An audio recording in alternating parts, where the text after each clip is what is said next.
Welcome to another video here on Stutteringfreediary. My name is Manolis, and on this channel, as usual, we talk about overcoming stuttering ideas, and I also share my story on how I was able to overcome stuttering. And as I say, if I was able to do it, so can you. In the previous video, we talked about the topic titled Snapshot, where we elaborated a bit on why sometimes we get stuck in certain situations, in a certain awareness that's not still valid in the present moment, and yet we tend to experience it as if it's true. So in today's video, we're gonna answer a certain question that was I received a comment in the last video saying that, do you plan your words when talking in the video, or do you just let them come spontaneously? So let me take you on a small journey. Going back to 2015, back when I started being a member in Toastmasters. So I remember, because we had to deliver a speech pretty much in every meeting, and back then I hadn't yet managed to overcome stuttering. So that was one of the main problems that made me work a little bit harder, let's say, in preparing every script, every word. I remember that I had to put in a lot of time, like 2-3 hours for every speech, to learn it by heart. So I would know every word, every sentence, every pause, every gesture that I had to make.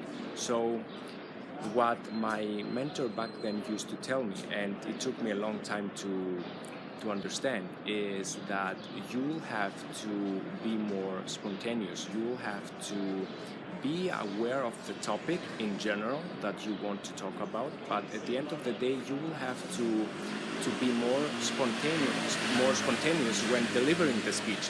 And this, I will have to admit, it took me several years to do, let alone this channel. When I started it back in August,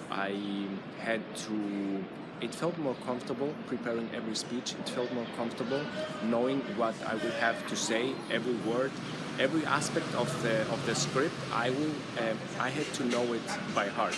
So in order to answer the question that was asked by the user in the previous video, and by the way, thank you very much for this comment. Nowadays, I don't prepare that, let's say, intensely. I just know what I will talk about, and a very wise saying is that you will have to empty your cup in a way, in order to let it fill with spontaneousness and the richness of the present moment. So that's what I do pretty much nowadays. I have a list with potential topics that I talk about in future videos, and that also helps me to train the muscle of being more spontaneous, being more free when delivering a speech, and being more connected, if you will, with you guys. Because if I'm not original, if I'm not genuine, then where is the connection? But another thing that I will have to point out is that that's the whole challenge at the same time. Because if you try to control your thoughts, if you try to control circumstances, it may get you far, but not as far as you may think, because by controlling circumstances and your life in general, maybe it's convenient in a way, but on the other hand, you're not allowing yourself to experience what may be more suitable to your lifestyle. So that was today's message. Thank you very much for watching, and stay tuned for the next one.